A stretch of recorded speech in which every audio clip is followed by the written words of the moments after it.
I didn't want to make this video. I know that's a meme video essayist line, but like, unironically. I already had enough on my plate. I didn't want to have to cover Loki Season 2 as well. But it came out and now here I am.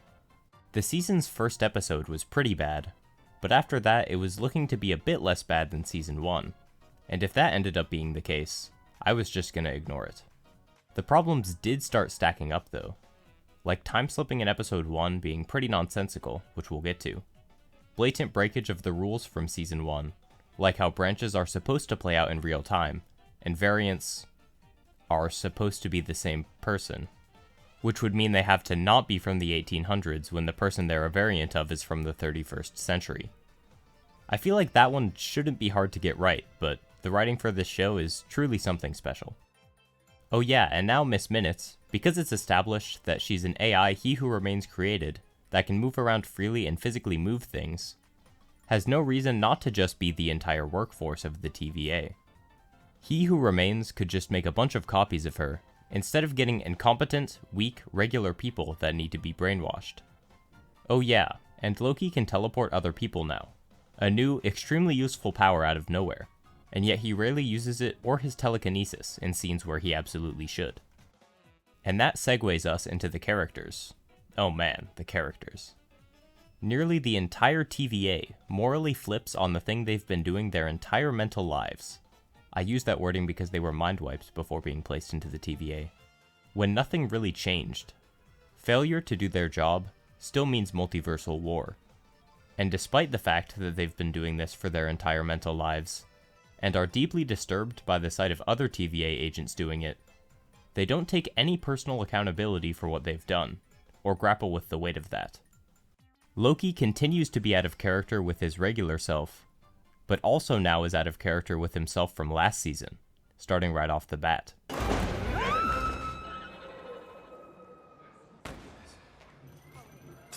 Should be fine. And other characters just don't act like real characters. Miss Minutes and Ravonna fight each other in a love triangle over Victor Timely, which is insane by the way, I don't know what the writers were thinking with that one. And Miss Minutes convinces him to leave Ravonna behind, and abandons her when they were supposed to be working together. Then when they lose him, they're working together again like none of that ever happened. Plus more top-tier dialogue. You're nowhere, man! You're a silly little man! As expected from this show. And that's not even mentioning He Who Remains designing his security so that variants of him have the same level of security access that he does, when those were the exact people he was fighting against in the multiversal war. Undercover agents in the sacred timeline, when the whole point of the sacred timeline is that there was no extra universal interference, and just so much more. But none of that is what we're here to talk about in depth today, because if you can believe it, that all pales in comparison to a little episode called Science/Fiction, and its follow-up, Glorious Purpose, again, which I wouldn't consider quite as bad, but I think is still important to talk about. Instead of covering all of Season 2 in depth, I wanted to focus on these two episodes, because they are both where it fails the hardest, and seem to be the reason people love it so much. Even with all the season's issues, at the close of Episode 4, I was content with thinking that Season 2 was better than Season 1, and would likely remain that way. It was a little disconcerting seeing literally everything explode at the end of Episode 4 out of 6 though, because that means they have to continue their story, and it seemed unlikely they could manage to coherently write their way out of that one. And sure enough, they didn't. Along came Episode 5, and it's a total affront to writing in so many ways. We'll get there, but first, for some context, we'll have to talk about time slipping. And for that, we're going to have to talk about metatime. So, in Loki, we learned that the MCU was happening along the sacred timeline, an isolated timeline that already played out, with occasional branches coming off of it that need to be pruned. From the TVA's perspective, the sacred timeline is just that, a line. They can travel any when on it, with ease. Sometimes I see people claim that the TVA is outside of time, but that's never actually said in the show. They still have to adhere to the passage of time that applies to branches, as Mobius explains in Season 1. This branch is still changing and growing, so you gotta show up in real time. So for example, Let's say Mobius sees a branch start, but is hungry, so he decides to go get some pie, which he eats in 10 minutes. When he comes back, 10 minutes will have passed for both himself and the branch timeline. It will be 10 minutes farther along than when he left it. Those 10 minutes are what I am referring to when I say metatime. It's the flow of time that the TVA and the progression of timelines themselves operate within. Previously, metatime was just a constant flow, and time travel happened by traveling to different points on the timelines. Anyone with a tempad can travel to any year they wish upon the sacred timeline, or to a branch that's currently playing out. Well, this season says that he who remains as tempad can travel through metatime as well. Just ignore all the damaging implications that brings upon his character, because the important part here is time slipping. It's something Loki is now stuck doing because, we never actually learned why, but anyways, time slipping sends Loki to different points in metatime. He is traveling between the TVA's history and future. It's the future. Any change he makes is retroactively applied when he travels forwards in time, like the crack he leaves on the ground. So he can change the past, and is in, as I like to call it, a grandfather system, because it's a system of time travel that could result in the grandfather paradox. That crack wasn't always there. It's missing in Season 1, and the emblem in the middle of the floor wasn't there either. Which is weird because that means He Who Remains originally redid the floor when he redesigned the TVA. But when the floor was cracked, that crack made him elect to pass over it in his remodel, rather than fixing it. That seems like the opposite of what would make sense, but it doesn't really matter. What matters is that it proves that Loki can change the past. But when it starts making less sense, is when Loki and Mobius have a conversation with OB. Mid-conversation, Loki slips into the past to talk to younger OB, and while current OB is talking to Mobius about how time-slipping isn't possible in the TVA, the changes caused by Loki's conversation with past OB go into effect. I've never seen anything close to that happen before. Wait, no. There was one time. The conversation goes on like this, and Mobius explains it as, Is he talking to you in the past and you're just now remembering it? OB, who is basically just the writer insert on permanent copium, says, Wow, that makes perfect sense. There's no flaw in that logic. But he's wrong. If the conversation Loki and young OB had actually happened, then the conversation between OB and Mobius would not have played out like this.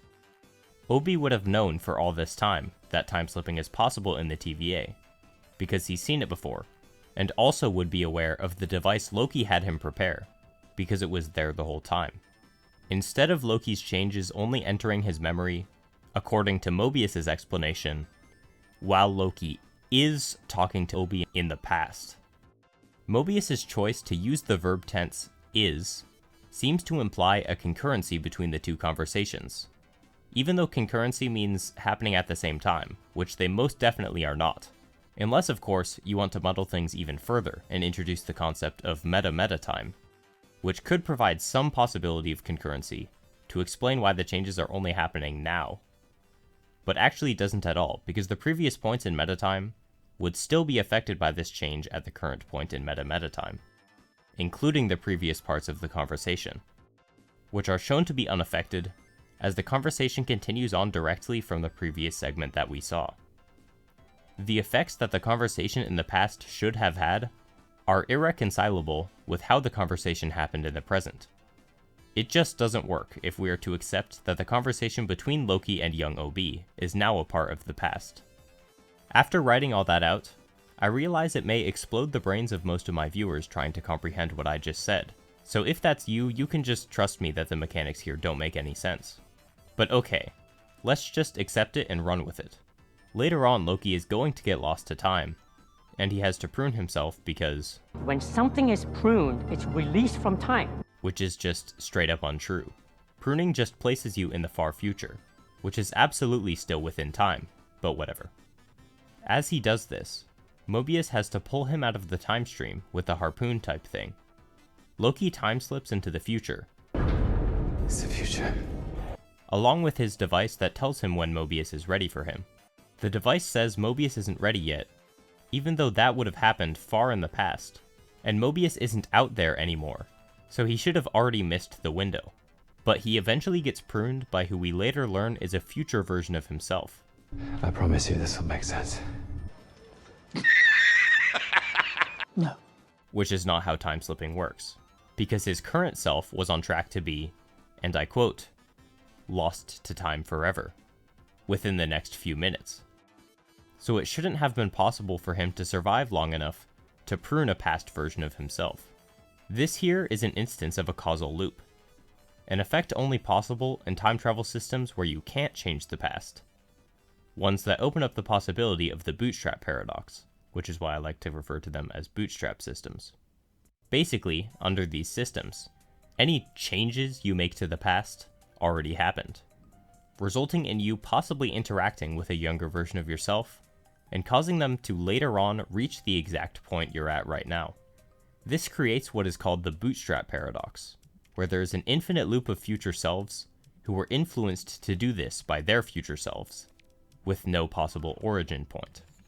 To explain what that means here, the Loki that pruned our Loki had to have earlier in his life been pruned by a future version of himself, who in turn had to have been pruned by a future version of himself, and so on. This is an infinite sequence with no end, which isn't possible in a time travel system where you can make changes to the past, which is how time slipping was established to work. In the type of system it was originally portrayed as, changes happen because the past was one way, and Loki went back and altered something about it. Thus, an infinite loop like this with no origin point is incompatible. Man, time travel gets confusing when done incorrectly.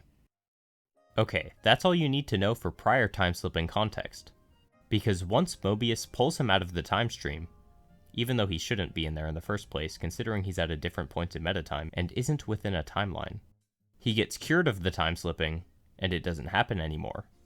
Yay! Oh yeah, one last thing. OB, when trying to explain what Loki's fate would be should they fail, asks, Have you heard about how if you fall into a black hole, you turn into spaghetti? and we'll revisit this line very soon. That wasn't even close to everything wrong with episode 1. But we're not here to talk about episode 1, so let's get on with it. As I mentioned previously, at the close of episode 4, we saw all the timelines exploding, destroying the TVA along with them. Hooray, no more MCU. But unfortunately, we opened this episode to Loki just fine in the room he witnessed the explosion in. He walks around the empty TVA, which is telling everyone it's in failsafe mode, because the loom is failing and the power is going haywire. He keeps time-slipping until he sees a future version of himself grabbing a TVA handbook off of a desk, says, Hello? then slips again, only to end up being the Loki that grabs the book off of the desk. Another instance of causal loop, which should not be possible with time-slipping's rules. Very cool. Then everything starts turning into spaghetti, and Loki time-slips away. Victor Timely also turned into spaghetti because of the temporal radiation last episode, and this was what OB was referring to in episode 1, which makes me think the writers heard the term spaghettification and didn't investigate what that means at all. Spaghettification refers to objects in the vicinity of a strong gravitational field, like a black hole as OB brings up, lengthening and narrowing as they fall in. When you fall into a black hole, you turn into spaghetti in the sense that your body gets stretched to look like spaghetti. You don't just devolve into strands of spaghetti. I can't tell if this was a joke or not, but the writers put OB saying that unironically into their script, then later had this as a plot point, so to me it seems more like an explanation. And why is it always spaghetti? With every worst of the worst multiverse story, except you, spaghetti always seems to come up. Well anyways, then we have the intro, where they took away the only good part of the show, the theme music.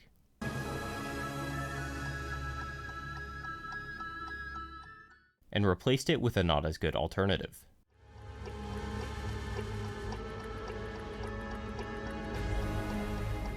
The letters drop away as this episode reveals its true identity. Oh. We'll come back to the significance of that later. We open up to a prison cell, with none other than our favorite person who doesn't know what a fish is, Casey. Or at least, the person that he is a variant of from the timeline. He's Frank Morris, the man who, with John and Clarence Anglin, escaped Alcatraz in 1962. He says, "If they catch us, they're gonna cut us like fish." Which is a cheeky nod to Season 1, Episode 1, where Loki threatened to gut Casey like a fish, and he didn't know what a fish was. This is kind of a lame joke. You're just having him do something to contrast the dumb writing of the first episode, but it's better than the other jokes in the show, I guess. At the very least, it makes sense for him to say this in universe. It's just a coincidence that what he said has any significance to us. Loki time slips in and tries to talk to Frank, and calls him Casey, only to get asked, "Who are you?" So Loki responds, Not again. Who am I? Casey, it's me. Please tell me you know who I am. because a similar thing happened before when he went to the past of the TVA. Mobius, "It's me." "I don't know you." So from that, he should know that insisting that Casey knows him isn't going to change that he doesn't. But even ignoring that happened, let's flash back to Season 1, shall we? You're all variants! Everyone who works at the TVA. Timekeepers didn't create you, they kidnapped you from the timeline and erased your memories. Loki seemed to very clearly understand the nature of TVA agents. They are variants taken from the timeline, so their original selves on the timeline are not at all the same person as the variant of them that works for the TVA. So, what is Loki doing? Why is he expecting this guy who is clearly not Casey, and is just the guy Casey is a variant of, who has gone through none of the events Casey has, and doesn't even go by the name Casey, to know who Loki is or what he's talking about? They just erased all of Loki's brain cells here. He had the knowledge to parse this situation correctly, and yet he doesn't. He timeslips away to the McDonald's Sylvie was working at, a watercraft dealership, the TVA room Mobius interrogated him in. Then we see the woman B-15 is a variant of, as Loki timeslips in there, which surprises her, then he slips away.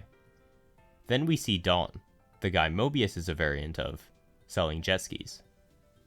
And this obviously is a nod to how Mobius, before this point, kept bringing up how he wanted to ride jet skis. But like the fish thing, in-universe it's just a coincidence, and not a connection with any significance. Loki timeslips in, but this time he moves around like the inflatable guy for no reason at all. That's not usually what happens, but they did it here for the funny, even though it's a lame joke that isn't funny. Loki enters the store to talk to Dawn, and makes the exact same mistake. The TVA is gone. I think you mean ATV. You'd think after his talk with Frank, or after Dawn doesn't know what he's talking about, he would realize this isn't actually Mobius, but nope. He just keeps on treating Dawn as if this is Mobius.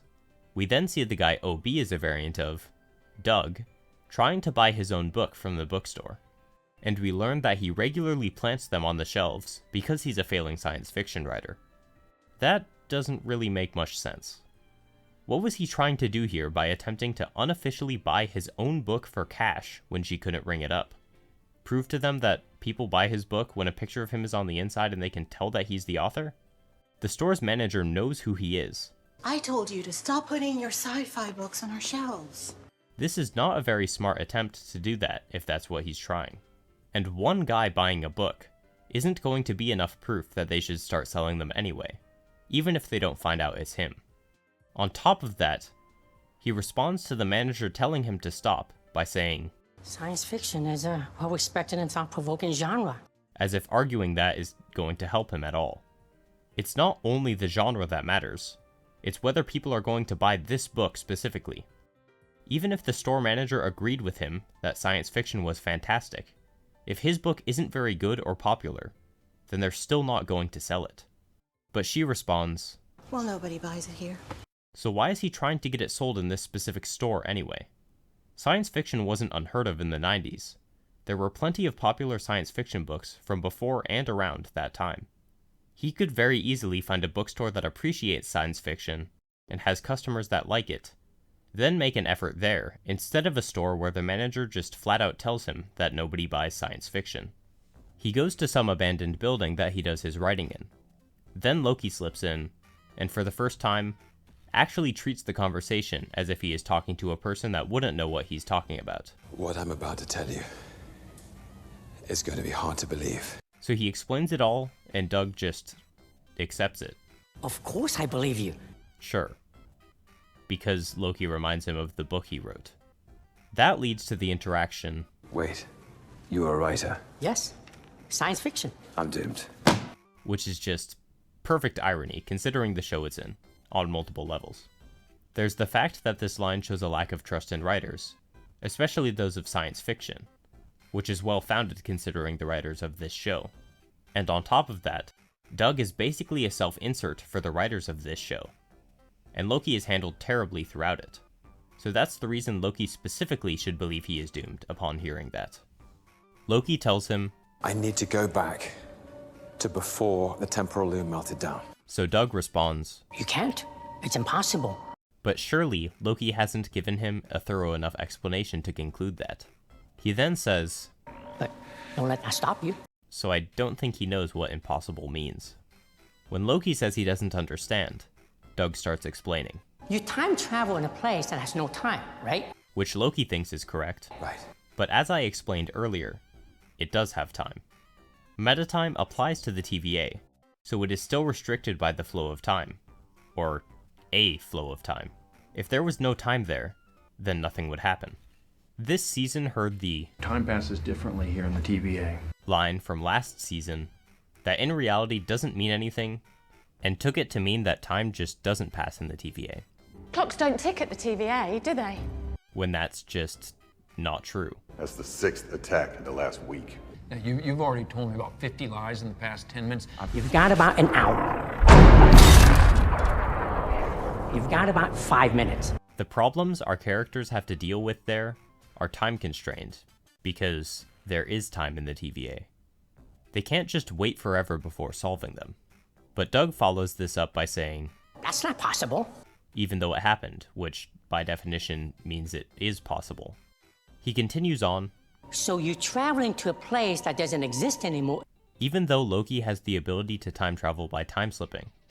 So he could just travel to a time where it still existed, and also it still exists right now.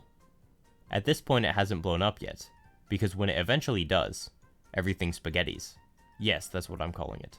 Saying everything spaghettifies would be wrong, because that's not what that word means. And the room they are currently in has a notable lack of spaghetti. He goes on to say, It's equally impossible, and therefore it's something you might be able to do. Your math is blowing my mind. you did this thing that isn't possible. And the thing you want to do also isn't possible. So you may be able to do that too. There is just so little logic in this explanation, it's hurting my head. Loki acknowledges this. Makes total sense. Doesn't sound like science. So Doug responds, No, but it does sound like fiction. the writers showed their hand a little bit here with their self-insert, and will continue to do so. They don't think fiction has to make sense. That was pretty obvious before this point, but now they're just outright admitting it. Cool. And Doug saying this doesn't support his point at all. If his proposed solution sounds like fiction, and from the characters' points of view, they are not in a work of fiction, wouldn't that be incredibly unhelpful, and they should instead be looking for something that sounds like science? Admitting that your solution sounds like fiction is not going to give anyone confidence that it's worth trying. But okay, moving on, Doug says, You need to learn how to control your time slipping. as if that's something Loki can do. Loki himself explains that he can't and it's random, only to get the response, But it isn't random, because you keep ending up around exactly the people you're looking for. which he is not. He's just ending up around variants of them. But Doug's explanation for this, and for why he's moving around in space as well as time, is, And it's evolving. and this is just getting too ridiculous. Loki got cured of time slipping, a completely random effect that he got for some unexplained reason when he was pushed through He Who Remains' tempad. But because the writers are making it up as they go, he now is beginning to control this power, and that's why he could save everything from becoming spaghetti. Very cool. There is no connecting tissue to make it make sense that he can control it on any level. Previously, it was just an effect applied to him. And if the mechanics worked in any other number of slightly different ways, and this extremely contrived outcome didn't happen, basically the entire multiverse is kaput. It just so happened that the exact way the mechanics worked allowed Loki to save himself and go on to fix things later. Then we get possibly the most depressing line I've ever heard. With science, it's all what and how. But with fiction, it's why. They're doubling down on it. In fiction, the what and the how doesn't matter. It's only about the why. It's just sad to me that the writers of a multi-million-dollar television show have this take. If there is no logical founding for the story, so the what and how don't make any sense, what is the point of the story? There's no reason to be invested. Things could just change out of nowhere at any point. Conflicts can get spawned off of and resolved by absolute nonsense. The what and the how do matter in fiction, not just in science. And again, when they attempt to explain the rules and mechanics, they're going against their own words. If they truly believed the what and how didn't matter, they just wouldn't do exposition. And to say it's all about the why in this show isn't doing yourself any favors. There's often no solid foundation for why characters do the things they do. They're all wildly inconsistent in terms of characterization, if they even act like characters at all. The themes are garbled by the ridiculous complications the show's mechanics and world-building bring.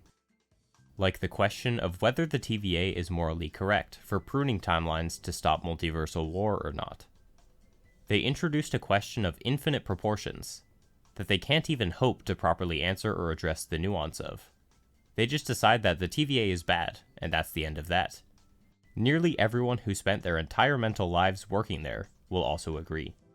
The why for this show is because Disney wants money and people signing up for their subscription service. That's often the case, sure, but if the why also involved making a good story, because the two motivations aren't mutually exclusive, would they really try this little in terms of the writing? Writing is barely a factor for them anymore.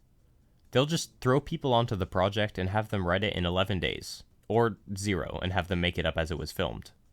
Yes, those both legitimately happened on Marvel Studios productions. Yeah, that's definitely a case of me just not knowing what to do with the script and thinking, oh, we're in the second act, something's gotta happen, what should it be?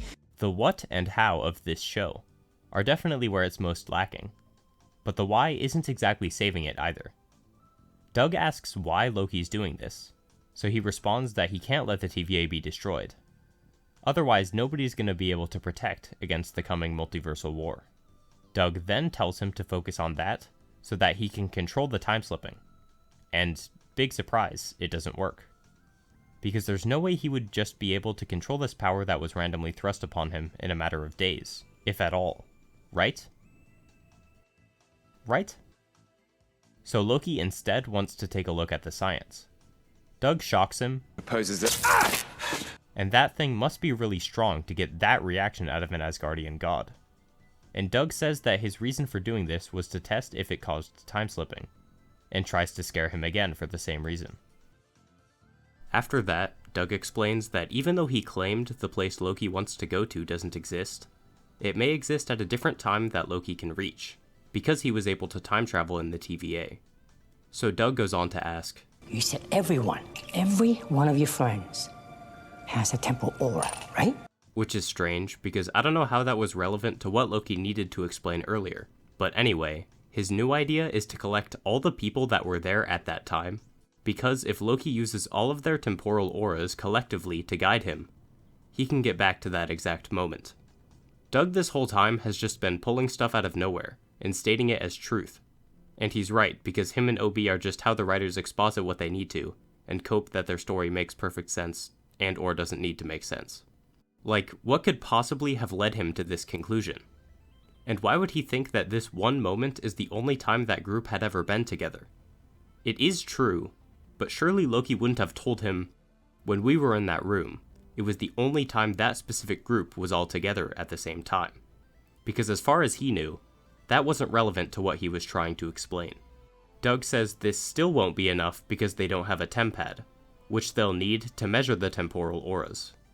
Loki asks if Doug can build one, but he thinks that it will take a whole lifetime because he doesn't have any of the knowledge of how it works, which to me seems like an underestimate. Building technology invented in the 31st century from scratch in 1994 is not just going to take a whole lifetime like he says. It would most likely just be flat out impossible. But luckily for our characters, Loki just so happened to grab the TVA handbook off of a desk for no apparent reason, and when seeing everything turning into spaghetti, his first instinct just so happened to be putting it inside his jacket. Because if he was just holding it normally, then it wouldn't time-slip with him, like what happened with the prune stick in episode 1. He hands it to Doug so he can create the tempad, then slips away again. Contrivance upon contrivance upon contrivance. It's so lucky that after all of this contrived setup, Loki just so happened to only time-slip after he handed Doug the handbook that's necessary for him to create the device that's necessary to solve the conflict of the episode. Loki ends up in the suburbs and sees Dawn again. He goes to talk to him in a painfully cringe conversation. Typical Loki in Loki not acting like Loki. No. I was actually on my way to All of his confidence and charisma are just gone. He's just so awkward and quirky, guys. Isn't that great? He's struggling to come up with a lie, which should not be this much of a problem for the extremely clever god of mischief. But again, we're not dealing with Loki anymore, it's only the Loki show. This leads to a pointless conversation about buying jet skis, because Loki doesn't push hard enough to get to the important part about the end of all of time, and instead entertains Dawn's irrelevant normal person stuff for a little bit. And when he does start explaining the TVA stuff, he comes off as a crazy person because all he does is talk with no proof, when he has illusion powers. If Loki was even a little bit smart here, he could show off those powers to prove at the very least that he's not just some crazy guy off the street spouting nonsense. He would then have some credibility to show that he is a part of something supernatural. Instead, Dawn prepares to hit him, but Doug walks in with a tempad he built right before that happens. What? So Loki happened to time-slip to the exact moment Doug finished building the tempad? If Doug had looked for Loki's temporal aura, which is presumably how he found him, because it's the only way that he possibly could have, even a few minutes earlier, this Loki would not exist. And he would find the Loki from earlier in the season instead, because this timeline only exists in the few-day period of Metatime after the end of Season 1, but before all of time turns into spaghetti. Meaning another version of Loki is currently in the TVA, or in a timeline, but either way he's out there somewhere, and it's extremely lucky he finished the tempad no earlier than this Loki happened to show up. Well, actually, this season establishes that variants of the same person have the same temporal aura.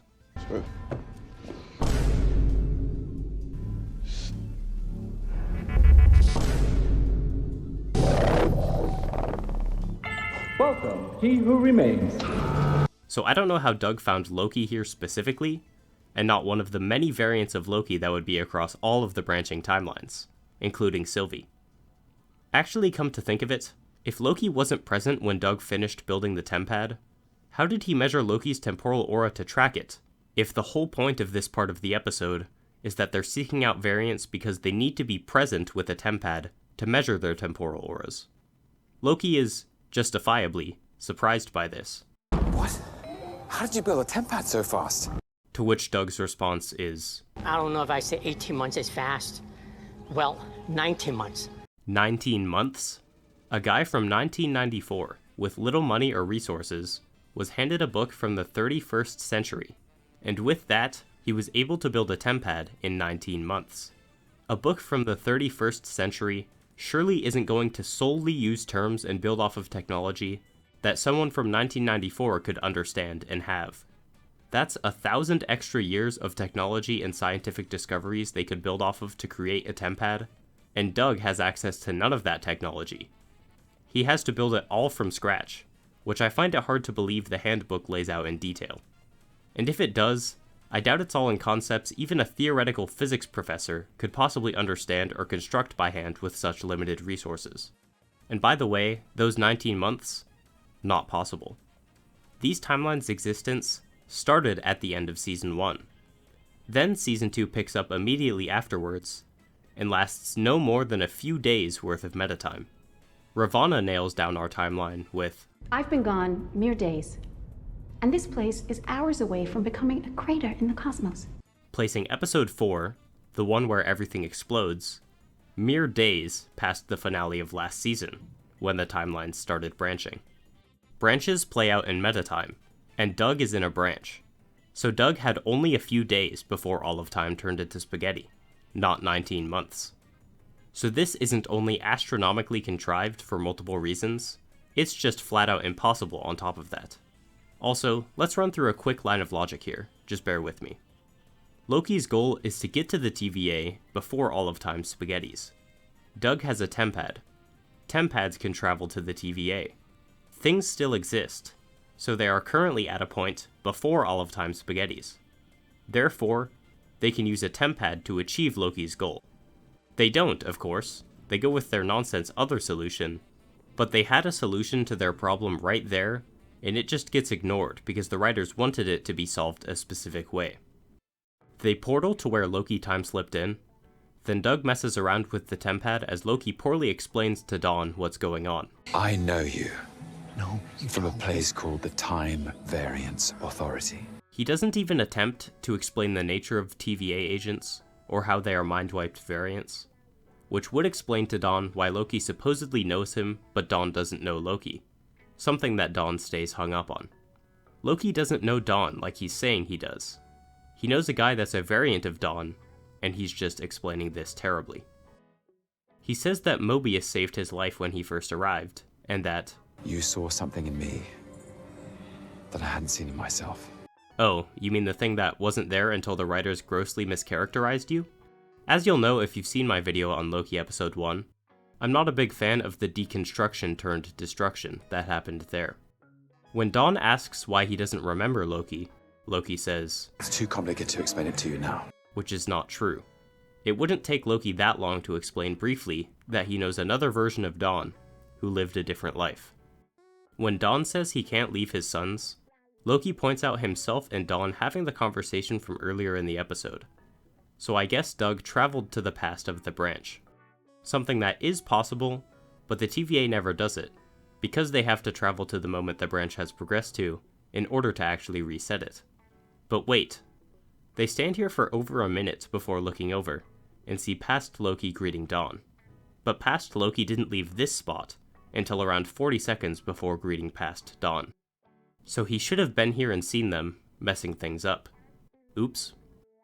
Anyways, they portal to the other people they need, and collect them all in Doug's warehouse. And I'd also like to quickly draw attention to the portals Doug's tempad makes. They glitch and move around a little bit. It's strange to me that he got them to be perfectly rectangular, and to go exactly where and when he's aiming for.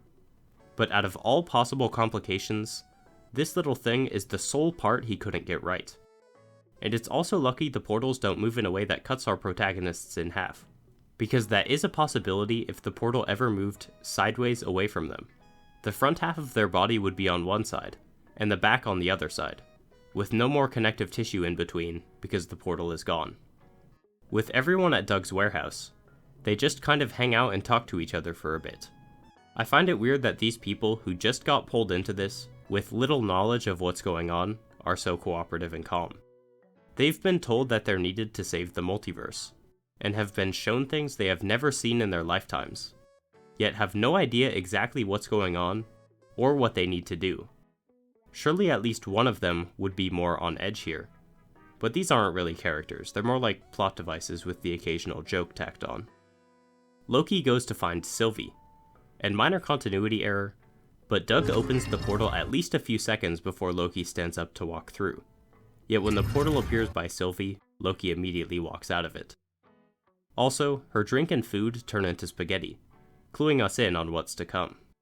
Loki starts his explanation like he did for the timeline versions of the TVA agents, which is Loki not utilizing information he has in his brain yet again. I know you don't know who Loki, I am. of course I know who you are. What? There is only one Sylvie. She's a unique variant. This Sylvie working at McDonald's only ended up there after she went on her journey. With you. She knows who you are. I don't know what could possibly make him assume that she wouldn't. Loki says, This isn't how I thought the scene was going to play out. Which is not how anybody speaks. It doesn't make sense for him to word it like this. To him, this isn't a scene that's playing out. It's a real-life conversation. They go to a bar, and Loki explains to Sylvie how Mobius's life at the TVA was taken from him, so was B-15's. OB, Casey was a prisoner. Which is just not true. When Mobius and B-15 and OB and Casey were working at the TVA, they were variants of people who already existed on the timeline. You didn't cause those lives to happen.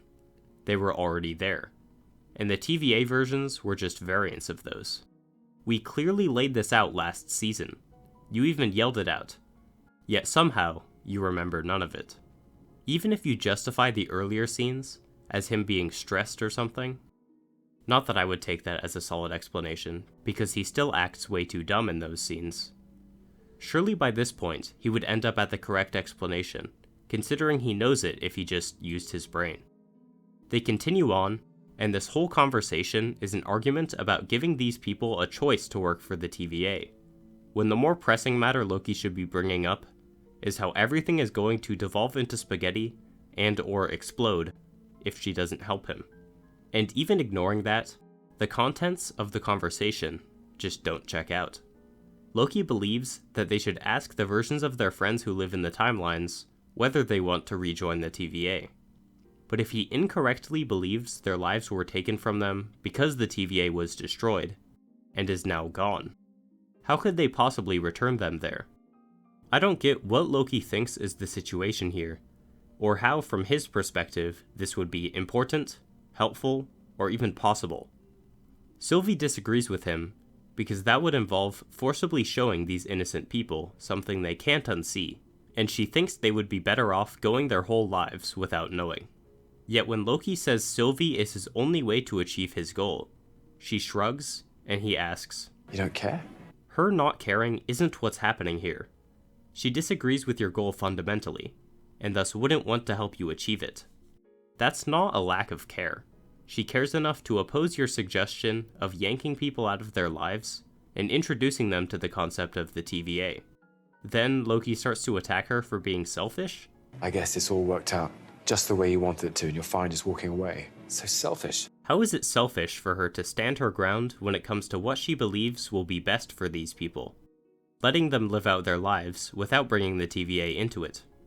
And instead of Sylvie explaining the obvious part Loki missed, and that she actually isn't being selfish and is making this choice for their benefit, she responds, Of course I'm selfish. I want a life. Which isn't something she should be conceding, because it simply isn't where her current argument is rooted from.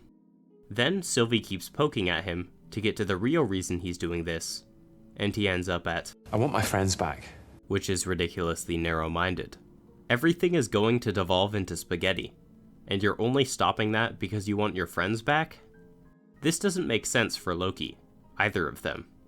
Real Loki would be logical enough to see the many benefits that come with saving everything, as I think most people would. Because I'm one of the idiots who lives in it!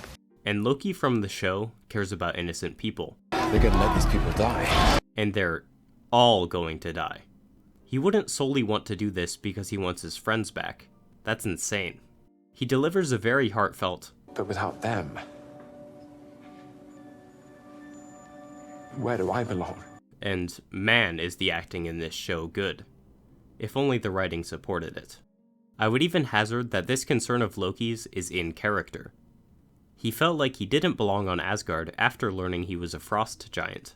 So he decides that he is meant to be on his own, to fulfill his glorious purpose of ruling Earth, as that is the position he believes he belongs in, after deciding that Asgard isn't. But even so, there are much more important matters at hand here. All of time dissolving into spaghetti and or exploding is imminent. A character-focused moment like this just doesn't fit here, because the stakes preclude it from working. This conversation is happening on two different levels of stakes, entirely separated from the stakes that should currently be focused on. To illustrate what I mean, let's take a look at Captain America: Civil War for a second. Some people criticize multiple characters for getting involved in the airport fight. All of Cap's team is operating illegally here, so Scott and Clint are risking getting arrested, which would separate them from their families. All for the sake of fighting the Accords? That's not in character for either of them. They wouldn't risk something they care about so much, for the sake of a law/ideological conflict that they wouldn't have much investment in. These criticisms arise out of a misplaced focus on the thematic conflict of the movie, where Tony and Cap are at odds with each other due to their different stances on the Accords. If we instead take a second to look at the stakes, everyone on Cap's team believes that Zemo, who tells Cap his motive is to see an empire fall, is on course to a Hydra base containing multiple Winter Soldiers. And as Bucky explains, they can take a whole country down in one night, on top of being masters of stealth. With these soldiers under his control, Zemo could be an unstoppable destructive force without anyone being able to trace him, and could easily fell the aforementioned empire he wished to, which for all they know could be the United States, and then do who knows what else.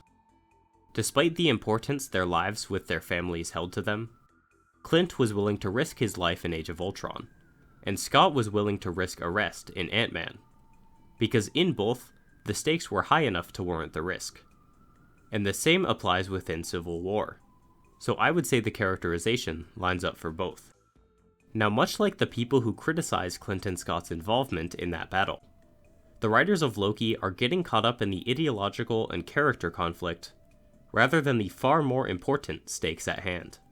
It's them getting caught up in the why, while ignoring the much more important what, and not even attempting to breach the how. Whether or not people should be given the choice to join the TVA is not the most important thing to bring up when all of the timelines are going to explode and or turn into spaghetti, or as Loki puts it, all of existence is in grave danger. And that's just the first level of conflict the writers errantly focus on, as even less important than that is the bit about selfishness that the conversation ends up at. See? We're both selfish. Is a ridiculous thing to say when your current argument is over what the best way to handle these variants of TVA agents is, for their benefit, not your own. They ignored the larger stakes at hand to insert the thematic conflict, then ignored what they presented in the thematic conflict in order to create a character conflict where they both claim each other to be motivated by selfishness. Because Loki is a narcissist, remember? Their handling of all three levels of stakes here, or I guess lack of handling for one of them, just does not form a functional scene, and the poor dialogue isn't helping either. When Sylvie leaves, Loki looks down and reaches for his shot glass, which is bizarre because he clearly looked at it and saw it wasn't there, then still reached for it anyway. This little detail, like Sylvie's food and drink from earlier, is just to show that things are spaghettiing. Back in Doug's warehouse, Frank is getting impatient. Some of us have time-sensitive activities going on. Wait, why does that sound familiar? All that walking is going to slow them down a lot, for their very time-sensitive tasks. I can't even tell if the pun is intended when Frank says it, but if it is, I'm proud to say that I came up with it first. And these character stand-ins are still just hanging around here doing nothing, and occasionally chatting. Surely they would be asking Doug questions about what's going on, because it's all just so bizarre. Again, it's so weird that they're all this calm. Because Loki wasn't able to get Sylvie, he tells them that they should all go home. But again, variants of the same person have the same temporal aura. So Loki doesn't even need Sylvie here, he just needs another one of himself. He watched the video and knows that he becomes a bit more of a good guy later in life. Why not hop over to a bit before Infinity War and see if Loki from then would be willing to help save all of everything from turning into spaghetti. Sylvie goes to a record shop and starts listening to one that the owner recommends. But as she's listening, a guy walks in and gets spaghettied, and the owner just doesn't react. His mug got spaghettied too, but he just keeps pouring the coffee. When too many things start turning into spaghetti, he notices and starts sprinting towards Sylvie, but can't outrun the spaghetti. The camera spins with the record as things turn into spaghetti. Sylvie calmly takes her time though, because why would you want to get out of here ASAP when the entire universe is falling apart around you? The way the spaghettiing works doesn't make any sense. Specific objects get spaghettied individually, it makes a distinction somehow. You'd think that a universe-destroying force like this would have an effect that grows and moves contiguously, like a fire spreading or a liquid flowing, but nope. It just happens to individual objects in an order only vaguely based on their proximity to each other. And Sylvie, of course, just so happens to be the last thing spaghettied in this universe, or at least the immediate vicinity, which allows her to survive when it's extremely likely that she would just become spaghetti too. Then the episode would be over, and all of our protagonists lose. That scene was record-setting levels of bad. As Loki apologizes, he says, "It was more about what I wanted," and suggests Dawn goes back to his sons, to which he brings up Loki earlier saying that they were in danger. Loki just doesn't make any sense in this episode. He realizes his underlying motivation is selfish, so he just gives up on saving all of existence? That action in a vacuum is a fantastic and necessary thing to do, from any point of view. Even if he's not doing it for the best of reasons, that shouldn't stop him from trying to do it. Sylvie comes in, not sure how she found where Loki currently is, but anyway, she tells everyone that the branches are dying, which should not be news to Loki, and it's unclear whether the writers thought it was. He saw that explosion and its results. Unless he was operating this whole time under the assumption that only the TVA gets destroyed. But that's just not the case. We knew that he knew the stakes. All of existence is in grave danger. And even if it was just the TVA that gets destroyed, he knows that that will lead to multiversal war and the eventual destruction of everything. Either way, stopping this is not the selfish pursuit this episode and Loki himself make it out to be, and it's ridiculous that he thinks that. Then all of a sudden he flips his opinion on saving everything, and is excited to do it because everyone is here. But the tempad gets spaghettied. Then everyone starts getting spaghettied, including Doug, who says, "It was a fiction problem." And I have no idea what he means by that. This problem is very much proving to not be fictional to him right now. But of course, Loki conveniently doesn't turn into spaghetti, because he's the only one for which getting spaghettied means everything turns into spaghetti irreversibly. This gives him enough time to time slip back to before Sylvie spaghettied, then back to when he was sitting on the bench, which by the way is not how time slipping works. It doesn't just replace the him that was there. We clearly saw this earlier.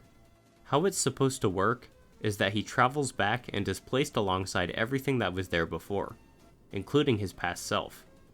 So him traveling back to this spot, or this spot, would end him up inside of his previous self, which would kill him. Anyway, Loki tells them that he managed to control his time slipping, and that it's not about where, when, or why. It's about who. Which is just the cheesiest line ever. I guess he's saying controlling his time slipping is fueled by his care for other people, despite the fact that his underlying motivation driving everything this whole time was wanting to get his friends back. But I guess since they weren't physically in the room with him, that doesn't count. Well, it's not even them, it's people they're variants of. So he needs to be in the vicinity of people who resemble his friends to care enough to control it, or something like that, I don't even know anymore. He can control it now because if he didn't, then everything would be spaghetti, so shut up. Then he says, I can rewrite the story. Which references a line from Sylvie during their earlier conversation. We're all writing our own stories now. Go write yours. Then he travels back to the TVA before Timely stepped outside. After the credits, there's a little Easter egg. You died! Insert your coin, loser! Just to rub in the fact that Loki's absolute nonsense, stakes-eliminating mechanic turns him basically into a video game character. If he ever loses, he can just try again. Time slipping is just so bad. Its wildly inconsistent mechanics and its lack of explanation for how it came about in the first place, or how precisely it works, or how he can control it considering it was initially a random effect applied to him rather than a power, or anything like that. But it's okay. With fiction, it isn't about the what and the how. This episode is truly something special. From its inception, it makes zero sense. Loki was cured of time slipping. You can't just pull this already nonsense mechanic out of nowhere at the most convenient moment to stop all of reality from being destroyed. Well, technically not all of it, but all of the reality this episode takes place within. We'll get to that clarification when we get there. This doesn't make any sense, and brings into question what the supposed cure even did in the first place. Everything should be destroyed, meaning none of the events of the episode should have been able to happen. A 0 out of 10 isn't something I would previously have considered a possible score, but this episode has opened my eyes. If the universe that a story takes place in should not exist, none of the events of the story have any logical basis for how they happened. So quite literally, none of it makes sense. In that situation, I would consider giving a 0 out of 10. But, fortunately for this episode, that is not entirely the case, so I cannot in good faith designate it as such. Because, yes, from the very start none of it should be possible, but technically, the things from the branches we see before Loki shows up, like Frank's escape from the prison, could have feasibly played out like that before everything spaghettied. And by before, I mean before Loki time-slipped back to save everything, so concurrently with the events of episodes 1 through 4. It's just Loki showing up and everything afterwards that isn't possible, because all of reality should have devolved by that point, and they only used nonsense to save him and everything else from it. Even so, that makes it technically not a 0 out of 10, so I'm giving this episode a new score that I made up. Loki, Season 2, Episode 5, is an O out of 10. The title sequence revealed this to us, so now we have to accept it. An O out of 10 is the closest score to a 0 out of 10 I can feasibly give, for now, because I made it up to give to the worst thing I've ever seen, and it gets to mean whatever I want. A 1 out of 10 is too high of a rating for this story. On top of the premise breaking the entire episode's foundation for existing, the events within it are all thoroughly broken as well, in terms of plot progression, world building, and character writing. It comes off as almost proud that it doesn't make any sense with some of its lines. The episode drops any sense of rules and just blatantly tells you that they don't matter, and coupled with all the other issues it has, that has to make it the least functional I've seen a story be. I don't know what else could rival it. Also, the name of the episode is Science/Fiction, likely because an important theme in the episode is the dividing line between what is science and what is fiction. And yet, it does a terrible job of addressing that. Doug refers to things as fiction despite seeing them happen right in front of him, and separates fiction entirely from science, claiming fiction is about the why, and not about the what and the how. You could say that things like time-slipping and the entire universe turning into spaghetti are fictional to us yet science to them, and maybe do something interesting with that, except for the fact that putting the science in science fiction takes internal consistency, a very foreign concept to the writers of this show, to the point where their own characters aren't convinced that it's real. It was a fiction problem. This means there is yet another line from Thor about science that this show does a worse job at. First we had the science and magic line, and now we have this exchange. Arthur C. Clarke. Who wrote science fiction? A precursor to science fact! Jane is pointing out that just because something is fiction now, doesn't mean it always will be. Something Doug completely fails to understand, considering he still labels things as fiction despite being real in his universe. But at the same time, there is a meaningful distinction. As Selvig points out, in some cases, which is why certain things are designated as science and others as fiction, if only for the moment. Fiction is often made up of many elements that exist in real life, even if there are fantastical elements as well. When it comes to science fiction, these fantastical elements are sometimes things that eventually do come to exist. Yet either way, as long as the writing is good enough, it doesn't even matter. The job of a science fiction writer isn't to match real life one-to-one, but to be consistent enough with the rules they chose to set up that we buy into their universe, despite the elements that aren't a part of ours. It may be a movie about space wizards intended for children, but that doesn't mean it can't make sense, and it definitely doesn't mean that it doesn't have to make sense. After all, it's not like you're aware of all of the underlying mechanics of anything you do on a daily basis. You walk, and you pick things up, and you breathe, and do so many other things, without caring about every intricate mechanic that makes these things happen. Because when it comes to the level you do conceptualize them at, they happen in a consistent manner. And even if you did know every piece of scientific knowledge we have today, there would still be things with no underlying explanation. They are just how it is. So sure, super soldiers, and Asgardian gods, and arc reactors may not be things that we have underlying science for. But if they work consistently, why shouldn't we believe there's an underlying science to them? Or that the established mechanics are the science in that universe? They're just how it is. With Loki's mechanics, such as time-slipping, we don't have that consistency, which gives the impression that there could be an underlying science to them in-universe. All that to say, while the border between science fiction and current science is a clear one, that doesn't mean that science fiction is without reason. Sometimes even enough reason that it will eventually become true. I think this is the worst title for a work of fiction I've ever seen, because this episode really does not address the topic of science/fiction in any meaningful manner. Which makes sense considering this show doesn't do a great job intertwining the two. Implying that there is science in Loki is quite the laughable thought. Rather than promising it'll make sense, I promise you this will make sense. I promise you this will make sense. It should have actually made sense. Truth be told, this was meant to be part of a single video covering both this episode and the finale, but it's been taking a while to make, and covering one episode is a good breaking point, so I've decided to cut it off here. The finale is going to get its own video, which I'll be working on promptly. I hope you guys enjoyed this one. Can't wait to see you in the next one, and as always, thanks for watching.